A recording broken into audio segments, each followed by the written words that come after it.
Hi, I'm Jimmy. In this video, we're going to look at the ETF called the United States Oil Fund, ticker symbol USO. I've gotten a lot of questions about if USO is a good investment.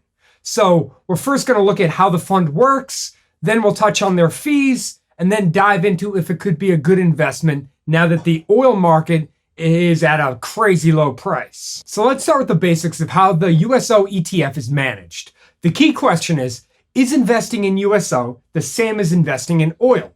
And historically, it has been. But with the way it's set up, it means that when things go a bit nuts, the fund could run into some serious problems. And as we might have guessed, that's what's happening in the oil markets right now. Things gone a little bit crazy, and it's not quite correlating to the price of oil as much. Now, just so we're all on the same page, this was a chart of WTI oil going back up to a few days ago. WTI has been the benchmark for American oil for a long time.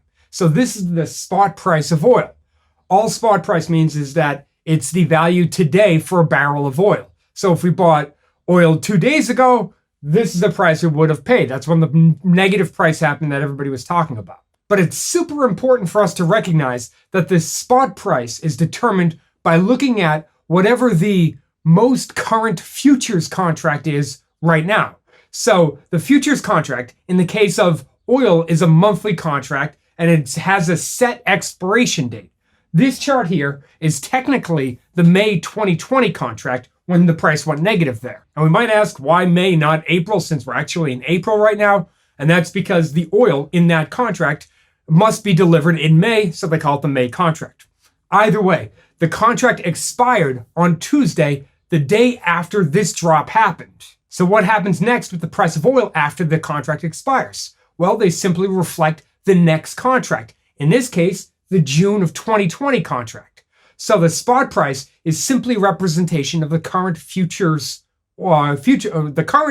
contract price. To illustrate, if we went over to the Yahoo Finance to check on the price of oil, and we click on their price of oil and we pull down their chart, well, I took a screenshot from that when I was doing the research. And we can see that oil at this time was about $15 a barrel. But if we take a closer look at the chart, we can see that there is no sign that oil ever went negative. Why? Because this is the June contract. The May contract expired and it no longer exists. So on CNBC or Yahoo or Bloomberg or whatever, whenever we look at a chart, there's not going to be any sign that the price of oil ever went negative. Since in June, it never went negative, at least not yet, although I suppose that could happen at some point. So I just wanted to bring that out, that we should be aware of how the spot price for oil, where the spot price comes from.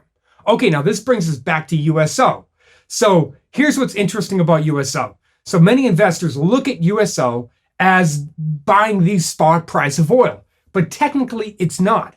The fund managers themselves describe it as using the near-term contract to track the price of oil, which means that if the June contract is currently the active contract, which it is, that's what they buy. Okay, that's logical. But crucially, they say that if the near-month contract, the near-month futures contract, is within 2 weeks of expiration, basically they start buying the next month's contract. So to illustrate, I roughly broke up this chart by monthly contract. Now, we may know that we just left the May 2020 contract. And we can see that now we're in the June 2020 contract range. And that's also the current spot price for oil. That's what the current spot price represents. And that's the reason we don't see the negative price for the May contract anymore. But according to USO, they start buying the June contract about at this point during the chart. So technically, when the price of oil went negative, well, USO didn't own any more of the May contract. In fact, they have come out and said that as of April 13th, they no longer owned any more May contracts. And here's where we get to the problem. As of April 22nd, about midday, the June contract is about $15 a barrel. And that's the frontmost contract. So that's the one quoted right now when we look up the price of oil. This is also known as the spot price. But the July contract is currently trading for about $21 a barrel. The August contract is trading at $24 a barrel. By the way, they call this being in contango. When the price of the futures, when future prices are higher than the current spot price, they call it contango. That's fairly common. And it's logical if we think about it. If the oil doesn't need to be delivered for 2 months or so, well, whomever is storing that oil is going to have to pay for the storage costs over the next 2 months. So I partially expect that we're going to pay more for oil that has to be delivered in 2 months than it has to be delivered today. But these numbers are so far apart from contract to contract, the price is so far apart that they actually call this super contango. Super contango is somewhat rare, but it has happened before. But certainly it's not the norm. And if we're curious, if future prices were lower, they actually call that backwardation. Either way, so why is this a problem for USO?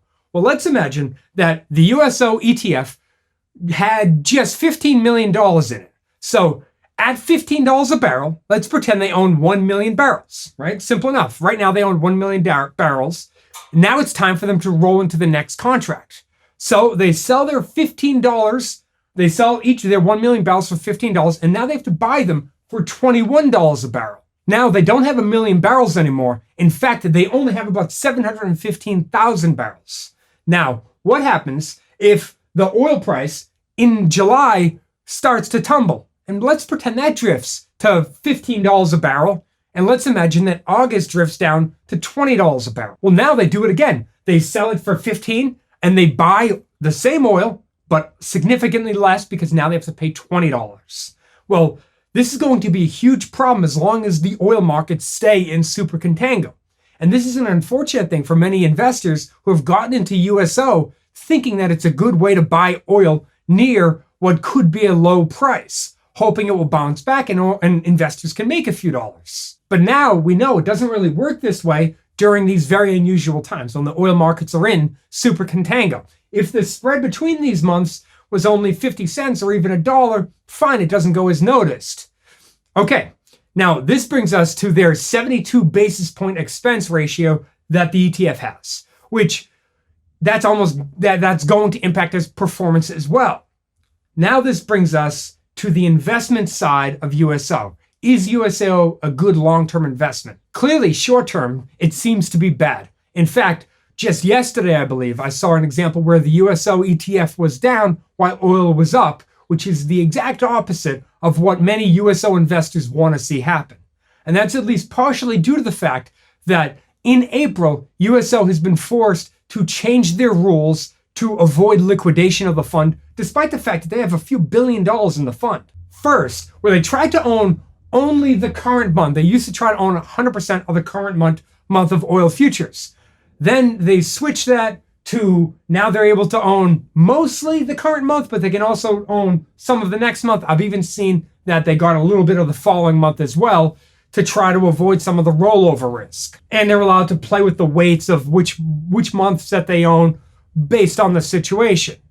Then they just announced yesterday a 1-for-8 stock split. And frankly, this is being done simply to jack up the price of the ETF.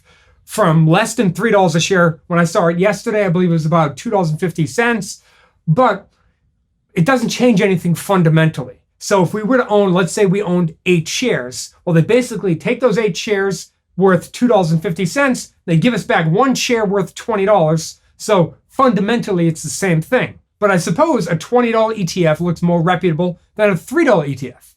That being said, I'm not sure that USO is a sound investment at this point. I'll admit that when I first saw the USO ETF, it seemed like a clean way to invest in the price of oil. It wasn't only when I started peeling back the layers can we see how we could really get hurt in certain situations in the oil market.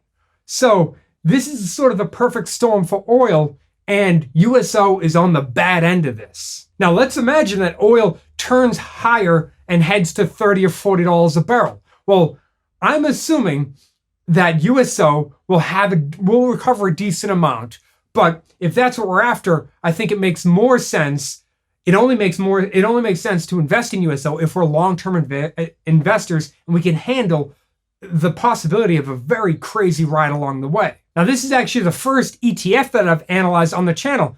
Did you find this interesting? If you did, I'm curious if you think I should analyze other ETFs. I've analyzed a lot of stocks, but not many ETFs. So if you want me to analyze more, please let me know in the comments below. Now, if you were interested in investing in oil, I actually am working on identifying some top companies from the energy sector that could do well over the next few years. So that's going to be coming out soon. I'm sorry to rain in your parade about USO. So sorry about that. Perhaps you might be more interested in something like gold or silver. That might be a bit more interesting since they seem to be doing a little bit better now.